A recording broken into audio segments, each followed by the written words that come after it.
प्रणाम मित्रों, कुलदीप भगत online classes में पुनः स्वागत है आपका।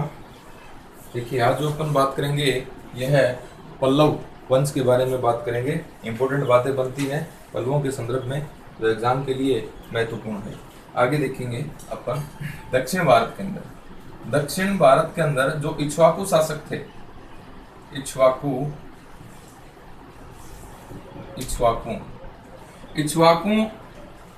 को अपदस्थ करके जो राजवंश आया इनकी जगह, ये पल्लव थे। पल्लव जो है इन्होंने संस्कृत व तमिल भाषा को आश्रय दिया, राजश्रय दिया इसने। मुख्यतः इनकी जो भाषा थी वो संस्कृति थी। नेक्स्ट अपन बात करते हैं तो देखिए, पल्लव अभिलेखों में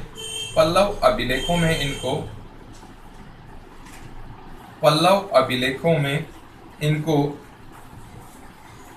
भारद्वाज गोत्रीय ब्राह्मण और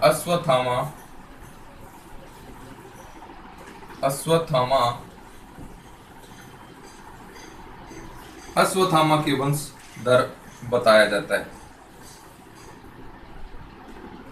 तालगुंड का अभिलेख है जिनमें इनको क्षत्रिय कहा गया है। पल्लव वंश का प्रथम शासक था, ये था सिंह वर्मा। इनकी राजधानी जो थी ये थी कांची।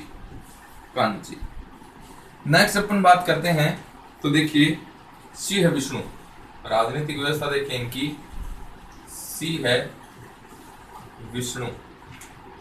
सिंह विष्णु नामक शासक है और ये 575 से 600 ईस्वी जो रहता है।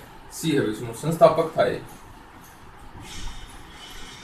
संस्थापक बताया जाता है इस वंश का।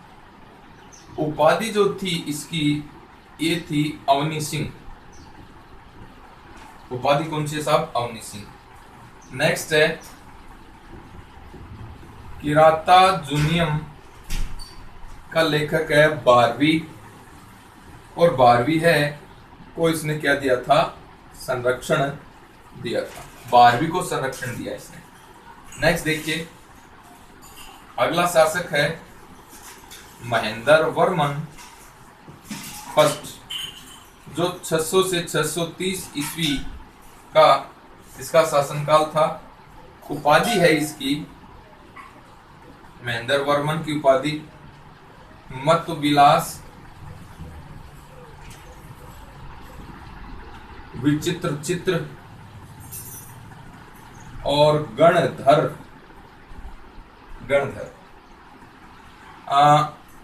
इसने स्वयं ने एक ग्रंथ की रचना की थी। ग्रंथ का नाम है मत विलास प्रहसन। इस ग्रंथ के अंदर इसने कापालिकों व बौद्धों के ऊपर व्यंग किया है। बौद्धों के ऊपर क्या किया है? व्यंग किया है, हंसी उड़ाई। नेक्स्ट है शैव संत अपार के प्रभाव में इसने जैन धर्म को त्याग करके कौन सा धर्म अपना लिया? शैव धर्म अपना लिया। इसके समय पल्लव चालुक्य संघर्ष की शुरुआत होगी। इसके समय पल्लव व चालुक्य संघर्ष क्या हो गया? शुरू हो गया। आगे देखिए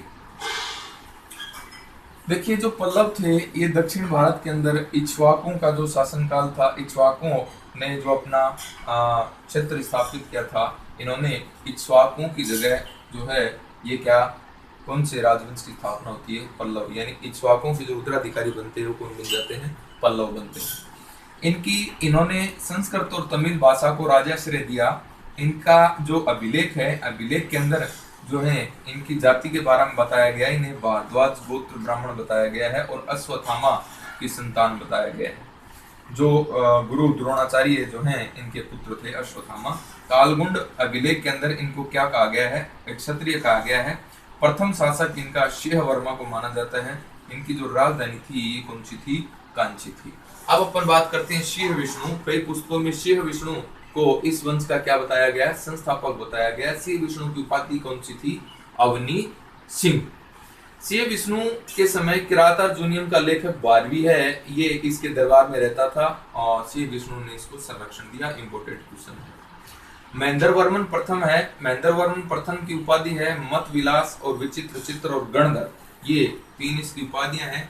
इसका ग्रंथ है स्वयं का महेंद्र वर्मन का मत विलास प्रहसन, और इस मत विलास प्रहसन में कापालिकों और बौद्ध भिक्षुओं की हंसी उड़ाई गई, यानी इनके ऊपर व्यंग है यह कसा गया है। तो इंपोर्टेंट क्वेश्चन बनता है कि मत विलास प्रहसन के अंदर कापालिकों और बौद्धों की हंसी उड़ाई गई है, और मत विलास प्रहसन है ये किस के द्वारा लिखा गया है?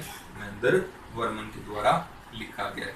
शैव संत अपार के प्रभाव में आकर जैन धर्म को त्याग देता है, कौन सा धर्म अपना लेता है? शैव धर्म अपना लेता है महेंद्र वर्मन। महेंद्र वर्मन के समय ही पल्लव और चालुक्य संघर्ष की क्या हो जाती है? शुरुआत हो जाती है। आगे देखिए,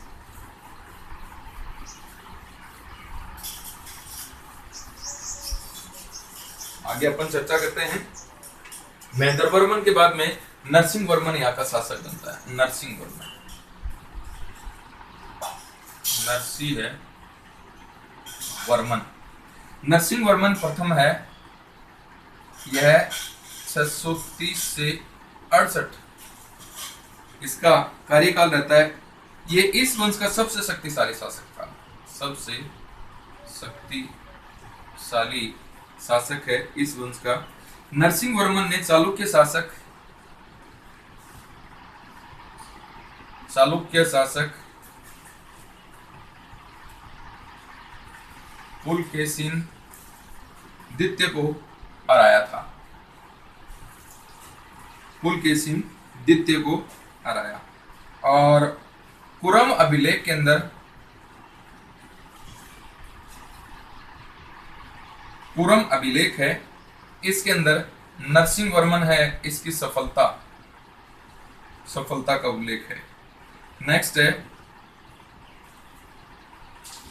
चालुक्यों की राजधानी जो थी वातापी या बादामी, इसके ऊपर अधिकार कर लिया था किसने? नरसिंह वर्मन ने। श्रीलंका का शासक है मान वर्मन। मान वर्मन को गद्दी प्राप्त करने में क्या करी थी? मान वर्मन की सहायता करी थी। और इसका जो उल्लेख मिलता है ये अपने को कसाकुड़ी ताम्रपत्र से मिलता है। कसाकुड़ी ताम्रपत्र से मिलता है। इसमें नरसिंह वर्मन की तुलना है, इसमें नरसिंह वर्मन की तुलना लंका को जीतने वाले राम से की गई है। किससे की गई है? लंका को जीतने वाले राम से की गई है नरसिंह वर्मन की तुलना। महाबलीपुरम नगर बसाया इसने।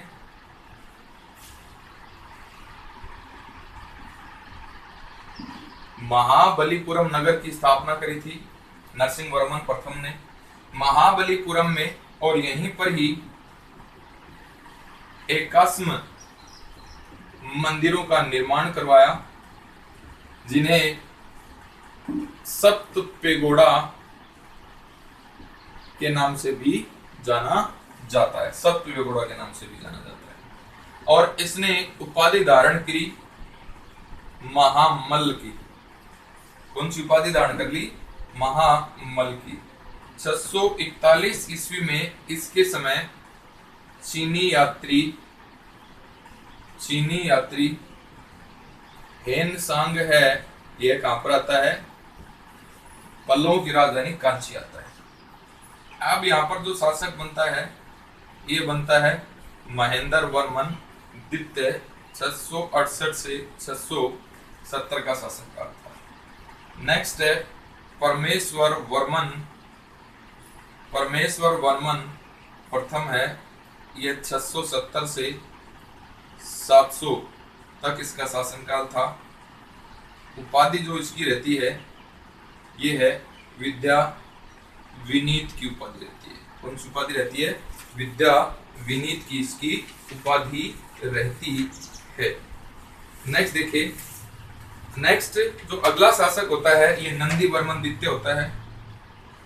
नंदी वर्मन द्वितीय है।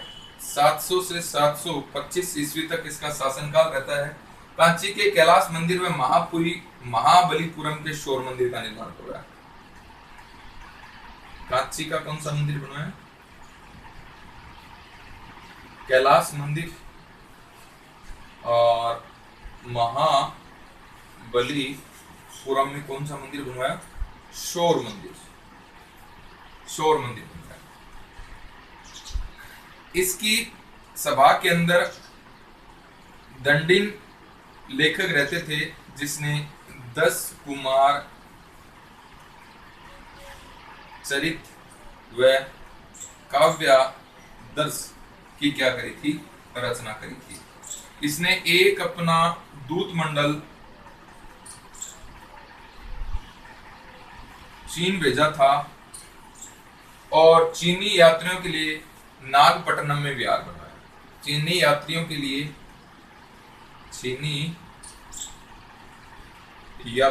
लिए नागपट्टनम के अंदर क्या बनवाया था? इसने विहार है, इसकी स्थापना करी थी। नेक्स्ट है इसकी जो उपाधि है ये है राज सिंह,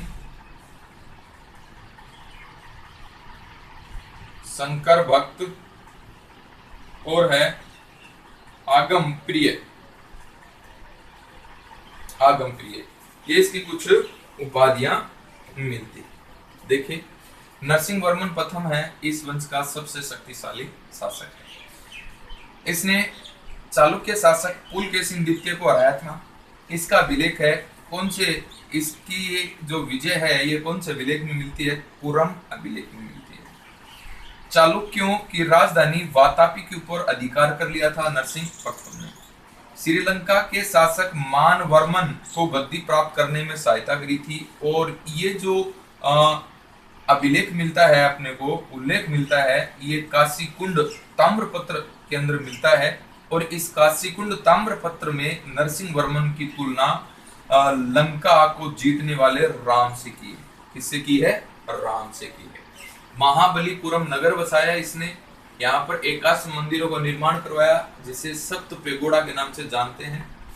उपाधि जो इसकी थी ये महामल थी। इसके समय 641 के अंदर और चीनी यात्री हेंसांग ने किसकी यात्रा करी थी? कांची की यात्रा करी थी। महेंद्र वर्मन है, इसके समय कुछ विशेष बात नहीं। महेंद्र वर्मन द्वितीय है। इसके बाद में परमेश्वर वर्मन फर्स्ट है, ये 670 से 700 के तहत कार्यकाल था इसका और इसने विद्या विनीत की उपाधि धारण करी। नेक्स्ट है नंदी वर्मन द्वितीय है। इसके कार्यकाल में क्या इंपॉर्टेंट बातें होंगी? इसने एक तो कांची के अंदर कैलाश मंदिर बनवाया, नंदी वर्मन द्वितीय। एक महाबलीपुरम में शोर मंदिर बनवाया और इसके दरबार के अंदर दंडिन रहते थे। दंडिन ने 10 कुमार चरित्र और काव्य आदर्श की क्या करी थी? रचना करी थी। इसने एक दूत मंडल चीन भेजा था और चीनी यात्रियों के लिए नागपट्टनम में क्या बनाया था? एक विहार बनाया था। इसकी कुछ उपाधियां हैं, राज सिंह, शंकर भक्त और आगम प्रिय। आगे देखेंगे।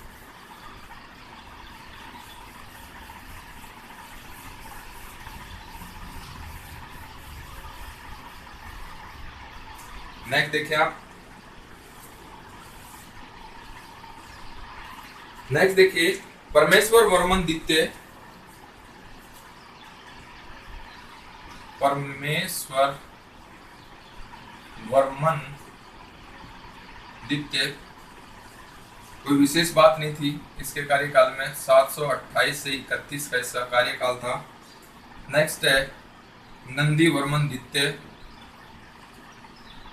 नंदी वर्मन द्वितीय 731 से 795 का इसका कार्यकाल था। इसने कांची के अंदर एक मंदिर का निर्माण करवाया जिसे मुक्तेश्वर मंदिर तथा बैकुंठ पेरुमल मंदिर का निर्माण करवाया। बैकुंठ पेरुमल मंदिर का निर्माण करवाया। इसके समय प्रसिद्ध वैष्णव संत तिरुमगाई इसका समकालीन था। इसके बाद में शासक बनता है दंती वर्मन, और दंती वर्मन है वेलूर पालियम अभिलेख में विष्णु का अवतार कहा गया इसको। वेलूर पालियम अभिलेख के अंदर विष्णु का अवतार बताया गया इसको। अच्छा क्वेश्चन है सब। नेक्स्ट है नंदी वर्मन तृतीय। नंदी वर्मन थर्ड 846 से 869 ईस्वी का शासन था। शैव मत को मानने वाला था, और इसके समय तमिल भाषा का प्रसिद्ध कवि पेरुन देवनार है रहता था, जिसने भारत वेणवा नामक ग्रंथ की क्या करी थी, रचना करी थी। अंतिम जो शासक है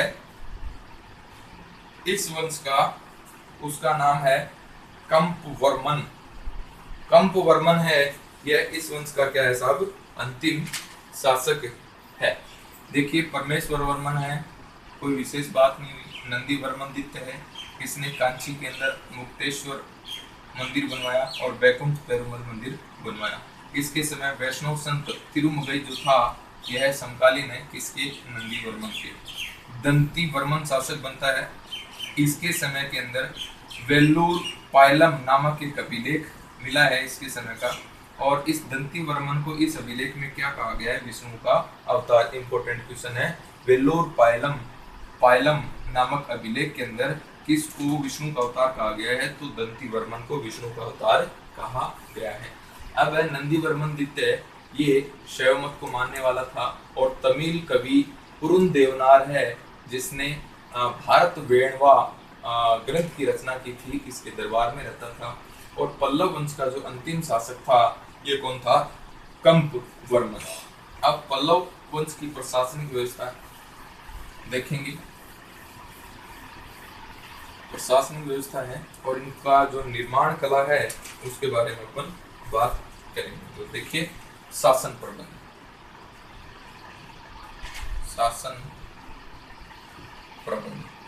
शासन प्रबंध की जब अपन बात करें, कांची के पल्लव ब्राह्मण धर्म के अनुयायी थे। ब्राह्मण धर्म को मानने वाले थे। शासकों ने धर्म महाधिराज, जो शासकों ने उपाधि है, शासकों की कुछ उपाधियां थी। धर्म महाराज, धर्म महाराजा, धीराज की उपाधियां धारण करते थे, और धर्म महाराज की उपाधियां धारण करते थे। इस समय के कुछ अधिकारी हैं राजाओं के, वो देखिए कौन कौन से हैं। एक तो है मंडबक्ष, ये था चुंगी वसूल करने वाला अधिकारी। एक है राष्ट्रिक, ये था प्रांत का प्रधान। एक है देशाधिकृत, देशाधिकृत है, ये है स्थानीय संरक्षक। नेक्स्ट है संचारी, संचारी है संदेश ले जाने वाला। संचारी। नेक्स्ट है ग्राम भोजक। ग्राम भोजक है, ये है ग्राम का प्रधान। नेक्स्ट है अमात्य। अमात्य आरक्षाधिकृत और गोलमिक। गोलमिक ये सभी सैनिक चौकियों के प्रधान थे। सैनिक चौकियों के प्रधान थे। नेक्स्ट है रतिक नियोजिक भट्ट मनुष्य।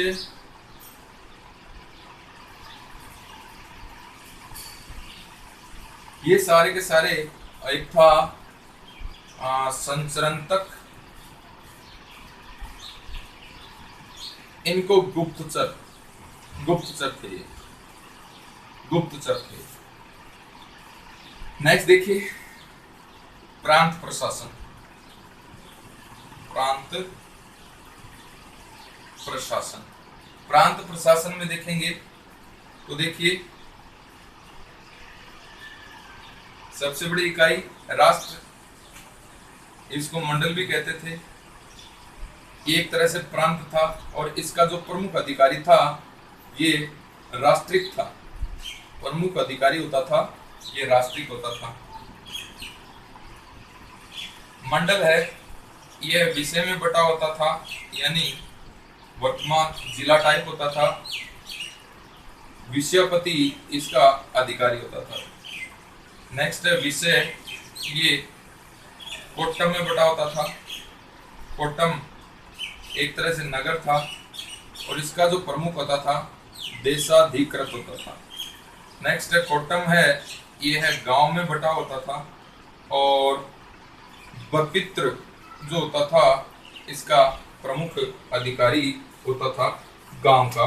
कौन होता था? बपित्र नामक जो अधिकारी होता था गांव का अधिकारी होता था। नेक्स्ट है मुंडपी होता था, ये होता था गांव में करने वाला। मुंडपी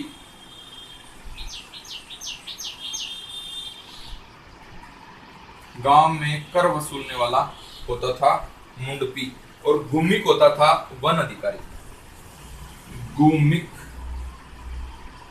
गुमिक होता था वन का अधिकारी। देखिए शासन प्रबंध है, इसमें देखेंगे अपन ब्राह्मण धर्म के अनुयायी थे पल्लव। शासक जो थे ये धर्माधिराज, धर्मराज की उपाधि धारण करते थे, धर्म महाराज की उपाधि धारण करते थे। कुछ अधिकारी हैं इनके, मंडबक्स है ये चुंगी प्राप्त करने वाला अधिकारी। राष्ट्रिक होता था प्रांत का प्रधान। देशाधिकृत होता था ये स्थानीय संरक्षक होता था। संचारी होता था संदेश ले जाने वाला होता था। ग्राम भोजक होता था ग्राम का प्रधान होता था। अमात्य आरक्षाधिकृत गोलमिक होते थे, ये सैनिकों की चौकियों के प्रधान होते थे। रतिक नियोजिक भट्ट मनुष्य संचरणतक ये क्या होते थे? ये गुप्तचर होते थे। अब प्रांत प्रशासन की अपन बात करें, राष्ट्र मंडल जो था ये प्रांत होता था जिसका प्रमुख कौन होता था? राष्ट्रीय। राष्ट्र है ये किसमें बटे होता था? विषय में। विषय एक प्रकार का जिला होता था जिसका प्रमुख विषयपति होता था। विषय कोट्टम में बटा होता था जिसे नगर कहते थे, इसका प्रमुख देशाधिकृत होता था। कोट्टम गांव में बटा होता था, गांव का जो सरपंच टाइप का जो मुखिया हो गया उसे कहते थे बपित्र कहते थे। मुंडपी जो होता था ये गांव के अंदर कर लेने वाला एक अधिकारी था। गुमिक होता था यह एक वन अधिकारी होता था। ये अपन ने शासन प्रबंध के बारे में बात करी। शासन प्रबंध के बारे में बात करी। शासन प्रबंध है, इसके बाद में देखें अपन पल्लव कला। पल्लव कला देखें, एक और देख ले धर्म के अंदर नैनार व आलवार भक्ति आंदोलन। नैनार व हालवार है। भक्ति आंदोलन जो है पल्लवों के समय शुरू हुआ। देखिए अब है पल्लव कला। पल्लव कला इंपोर्टेंट ये चैप्टर है पल्लवों का। पल्लव कला द्रविड़ शैली के ऊपर आधारित थी। द्रविड़ शैली के ऊपर आधारित थी पल्लव कला। दक्षिण भारत में मंदिर स्थापत्य के दक्षिण भारत में जो मंदिर स्थापत्य है इसके कितने भाग हैं? 3 भाग हैं। एक तो है मंडप, दूसरा है रथ और तीसरा है विशाल मंदिर। विशाल मंदिर। पल्लव वास्तुकला को पर्सी ब्राउन ने 4 भागों में बांटा है। ये पल्लव जो वास्तुकला है, वास्तुकला को पर्सी ब्राउन ने कितने भागों में बांट दिया? 4 भागों में बांट दिया।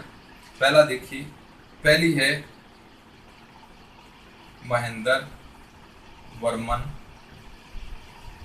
शैली। 610 से 40 तक जो है ये महेंद्र वर्मन शैली है। इस समय सादगीपूर्ण मंदिर बने थे। सादगीपूर्ण मंदिरों का क्या हुआ? निर्माण हुआ, जिसे मंडप कहा जाता था। मंडप कहा जाता था। ये जो मंदिर होते थे यह ठोस चट्टानों को काटकर बनाए जाते थे। ठोस चट्टानों को काटकर बनाए जाने की तकनीक का प्रारंभ हुआ। दूसरी शैली है मामल शैली। और मामल शैली है 640 से 680। 640 से 680 इसका विकास है। मामल शैली का ये है नरसिंह वर्मन प्रथम। नरसिंह वर्मन प्रथम।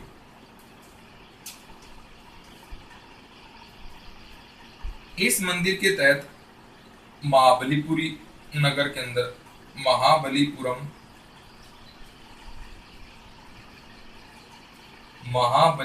जो नगर है इसके अंदर ये प्रमुख केंद्र था मामल शैली के मंदिरों का।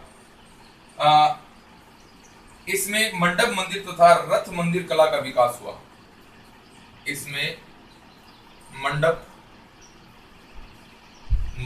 व रथ मंदिर कला का विकास है। यह कौन सी जगह हुआ?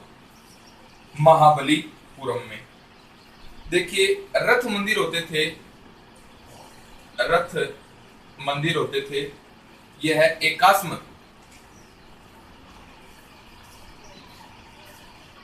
एकास्म पत्थर के बने होते थे और इनको इतिहास के अंदर सप्त पेगोड़ा के नाम से भी जाना जाता है। इसके अंदर 8 रथ मंदिर थे। 8 रथ मंदिरों में द्रौपदी,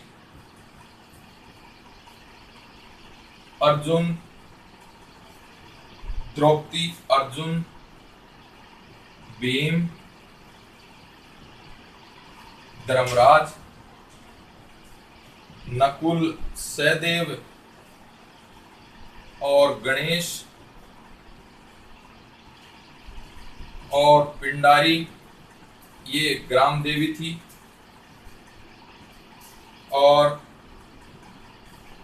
वलायन कुट्टी के मंदिर इसमें प्रमुख बने। यहां पर देखिए धर्मराज मंदिर सबसे बड़ा है।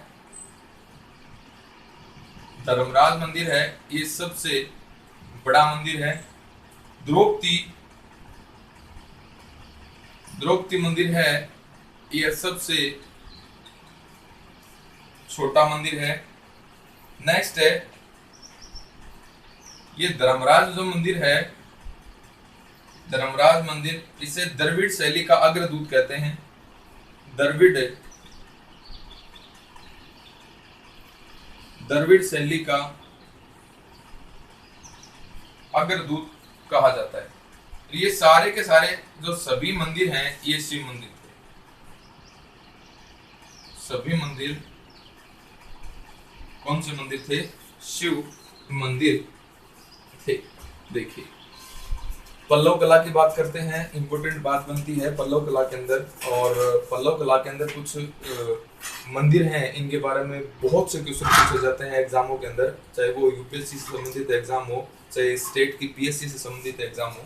देखिए पल्लवों के शासनकाल में नैनार व आलवार संतों का उदय हुआ, यानी जो नैनार धर्म और आलवार धर्म है ये उदय होता है। नैनार के अंदर शिव की पूजा होती है, आलवार के अंदर विष्णु की पूजा होती है।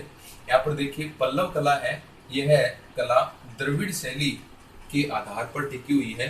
दक्षिण भारत की जो स्थापत्य कला है इसके अंदर तीन प्रमुखताएं आपको देखने को मिलती है, विशेषताएं देखने को मिलती है, मंडप, रथ और विशाल मंदिर। पल्लव वास्तुकला को पर्सी ब्राउन ने 4 भागों में बांटा है। पहला भाग देखते हैं महेंद्र वर्मन शैली 610 से 40 ईस्वी में इसका विकास हुआ था। सादगीपूर्ण मंदिर बने थे जिन्हें मंडप कहा जाता था। ठोस चट्टानों को काटकर मंदिरों का निर्माण है। यह कौन सी शैली की विशेषता है? महेंद्र वर्मन शैली की विशेषता है।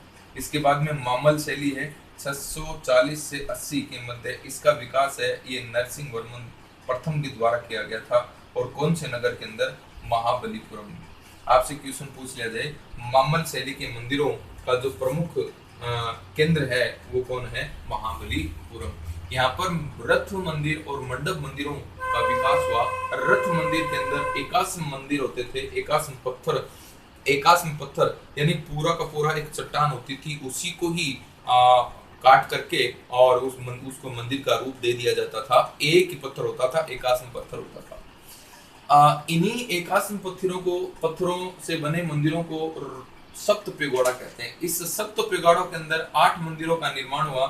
द्रौपदी, अर्जुन, भीम, धर्मराज, नकुल, सहदेव, गणेश, पिंडारी और वलायन कुट्टी मंदिरों का क्या हुआ? निर्माण हुआ, जिसमें धर्मराज मंदिर सबसे बड़ा मंदिर, द्रौपदी मंदिर सबसे छोटा मंदिर, धर्मराज मंदिर है, इसे द्रविड़ शैली का अग्रदूत कहते हैं। और ये जो सभी मंदिर हैं इसके अंदर मुख्य जो मूर्ति स्थापित होती थी शिव की, यानी सभी के सभी मंदिर हैं ये किसके मंदिर थे? शिव के मंदिर थे। आगे देखिए इस कला के अंदर और क्या इंपॉर्टेंट बात होगी, आगे देखिए। अब अपन बात करें राजसिंह शैली। तीसरी जो यहाँ पर जो शैली है राजसिंह शैली, और राजसिंह शैली है 680 से 800 ईस्वी तक है ये राजसिंह शैली। इमारती मंदिरों का निर्माण हुआ। इमारती मंदिरों का निर्माण हुआ। कांची के कैलाश मंदिर, कांची के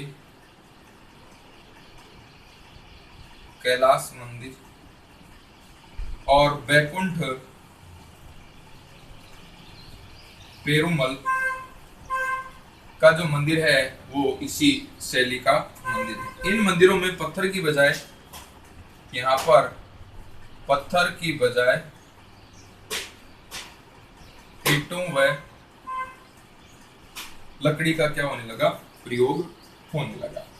चौथी जो शैली है यहाँ पर ये है नंदीवर्मन शैली, और नंदीवर्मन शैली है इसे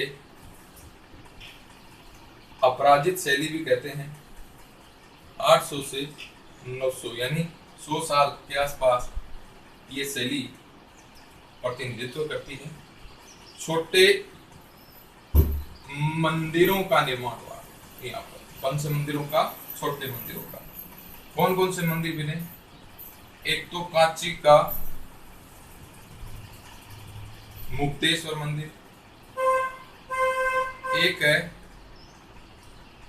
गुड़ीमलम का परशु रामेश्वरम मंदिर। गुड़ीमलम का कौन सा मंदिर है? परशु रामेश्वरम मंदिर। गुड़ीमलम का परशुरामेश्वर मंदिर। देखिए पर्सी ब्राउन के अनुसार अपन तीसरी शैली देख रहे हैं, राज सिंह शैली। इमारती मंदिरों का निर्माण हुआ इसके अंदर। इसके अंदर कौन कौन से प्रमुख मंदिर है? कांची का कैलाश मंदिर और कांची का वैकुंठ पेरुमल मंदिर है। पत्थर की बजाय यहाँ पर ईंटों और लकड़ी का क्या होने लगा? प्रयोग होने लगा। अब चौथी जो शैली है ये नंदीवर्मन शैली या अपराजित शैली है, 800 से 900 ईस्वी तक रहती है। छोटे मंदिरों का निर्माण हुआ इस शैली के अंदर। इस शैली के प्रमुख मंदिर कौन कौन से हैं? कांची का मुक्तेश्वर मंदिर और गुड़ीमल का परशुरामेश्वरम। देखिए ये बात होगी जो पल्लव कला के बारे में बात होगी, इंपॉर्टेंट बातें बनती है पल्लव कला के अंदर। अब अपन बात करें, एक इंपॉर्टेंट क्वेश्चन और बता देता हूं मैं आपको। देखिए शासकों के समय कुछ प्रमुख लेखक हुए हैं, तो उन लेखकों का संरक्षक शासक भी पूछ लिया जाता है, और उन लेखकों की रचनाएं हैं वो तो पूछी जाती है, लेकिन संरक्षक शासक पूछ लिए जाते हैं। तो एक लिस्ट के जरिए मैं आपको ये लेखक हैं ये बता देता हूं। तो देखिए विभिन्न शासकों के दरबारी लेखक, विभिन्न शासकों के दरबारी लेखक, यहां से बहुत बार एग्जाम में क्वेश्चन पूछे जाते हैं। देखिए भी शासक वंश कौन सा है? पल्लव। एक तो है वंश, वंश के बाद में है राजा, राजा के बाद में है लेखक, और लेखक के बाद में है लेखक की रचना।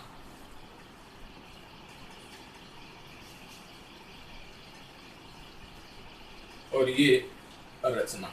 देखिए वंश कौन सा है? पल्लव। पल्लव, पल्लव वंश के अंदर जो राजा था वो है सिंह विष्णु। सिंह विष्णु के समय लेखक हुआ 12वीं, और इसकी रचना है किराता जूनियम।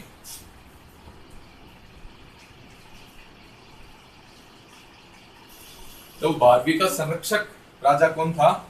सिंह विष्णु। और सिंह विष्णु कौन से वंश का था? पल्लव वंश का। अब देखिए नंदीवर्मन,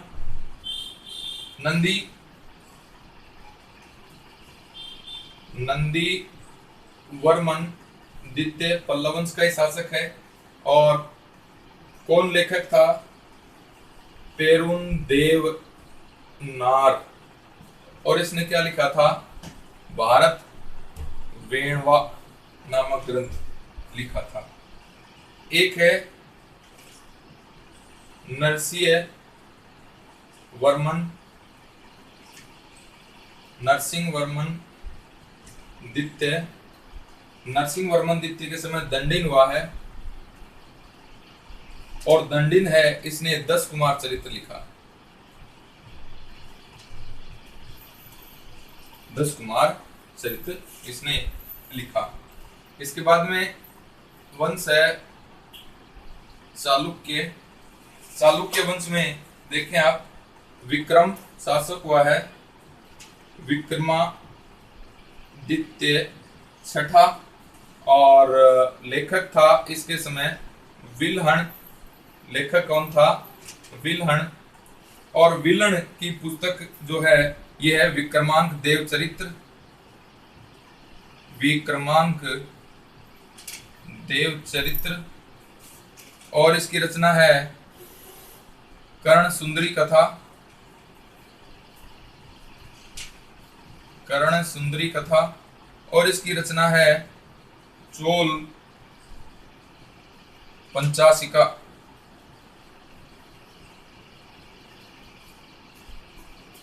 विल्हण की। नेक्स्ट है विक्रमांक देव छठे के कार्यकाल में ही विज्ञानेश्वर रहते हैं, इनके संरक्षक कवि। और विज्ञानेश्वर ने मिताक्षरा लिखी, मिताक्षरा। नेक्स्ट देखिए पाल शासक, जिसका नाम है धर्मपाल। धर्मपाल के समय जो कवि था ये था सोडल, या लेखक था सोडल। इसने लिखी उदय सुंदरी। उदय सुंदरी। अब है गुर्जर प्रतिहार वंश है। गुर्जर प्रतिहार, यहाँ का शासक रहता है महेंद्रपाल प्रथम। और महेंद्रपाल प्रथम के समय जो लेखक था ये था राजशेखर। और राजशेखर ने पुस्तक लिखी कर्पूर मंजरी। एक लिखी काव्य मीमांसा। कर्पूर मंजरी, काव्य मीमांसा। और लिखा विद्यासाल बंजिका। विद्यासाल बंजिका नामक इसने ग्रंथ लिखे। देखिए, पल्लव वंश के समय सी विष्णु शासक है, बारिश के दरबार में था। किराता जूनियम इसने पुस्तक लिखी। और पल्लव वंश का नंदी वर्मन द्वितीय है। पेरुन देवनार इसके समय था। भार पेंटा इसने पुस्तक लिखी। नरसिंह वर्मन द्वितीय है, दंडिन इसके दरबार में था। दस कुमार चरित इसने क्या लिखी, पुस्तक लिखी। चालुक्य वंश की बात करें, विक्रमांक द्वितीय या विक्रमादित्य छठा था। विलन इसका लेखक था, जिसने दरबारी लेखक जिसने विक्रमांक देवचरित्र, कर्ण सुंदरी कथा, चोल पंचाशिका नामक इसने क्या लिखा था, ग्रंथ लिखा था। नेक्स्ट अपन बात करते हैं, विक्रमादित्य के समय ही विज्ञानेश्वर रहता है। और विज्ञानेश्वर ने क्या लिखा था, मिताक्षरा लिखी थी। नेक्स्ट अपन बात करते हैं पाल वंश। पाल वंश है, इसके समय में धर्मपाल शासक रहता है। धर्मपाल के समय इसका संरक्षक जो लेखक था ये था सोडल। और सोडल ने कौन सी लिखी थी, उदय सुंदरी नामक पुस्तक लिखी। गुर्जर प्रतिहार वंश है, इसके समय महेंद्रपाल प्रथम शासक रहा। और महेंद्रपाल प्रथम के समय राजशेखर नामक एक विद्वान था। और इसने क्या क्या लिखा, कर्पूर मंजरी, काव्य मीमांसा और विद्यासाल भंजिका नामक क्या लिखे, इसने प्रमुख ग्रंथ लिखे, जो इंपोर्टेंट ग्रंथ हैं और आपको ध्यान में रखने हैं। इसके बाद में देखिए आगे देखिए आप, आगे जो है ये है सेन वंश। सेन वंश का जो शासक है ये है लक्ष्मण सेन। और इसके समय जयदेव था। और जयदेव ने क्या लिखा, गीत गोविंद। नेक्स्ट इसके समय दोई था। दोई ने क्या लिखा, पवन दूत। नेक्स्ट इसके समय अलायुध था। और अलायुध ने क्या लिखा, ब्राह्मण सर्वस्व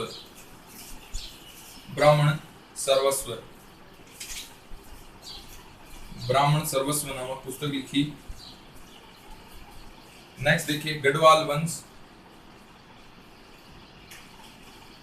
गढ़वाल वंश है, ये जयचंद था इसके गढ़वाल वंश का। और इसके समय जो था श्रीहस नामक प्रमुख लेखक हुआ है। और श्रीहस ने क्या लिखा था, नेषद चरित और खंड खाद्य, ये इसकी क्या थी, प्रमुख रचना थी। तो देखिए सेन वंश के समय लक्ष्मण सेन था। और लक्ष्मण सेन के समय तीन प्रमुख लेखक होते हैं। कौन कौन से, जयदेव ने गीत गोविंद लिखा। दोई ने पवनदूत लिखा। अलायुध ने ब्राह्मण सर्वस्व लिखा। अब अपन बात करते हैं गढ़वाल वंश का जयचंद था। और जयचंद के समय श्रीहर्ष हुआ है। और श्रीहर्ष ने नेषद चरित्र और खंड खाद्य नामक क्या लिखी थी, पुस्तक लिखी थी। तो ये जो प्रमुख आपकी बातें थी, ये थी विभिन्न शासकों के दरबारी लेखक।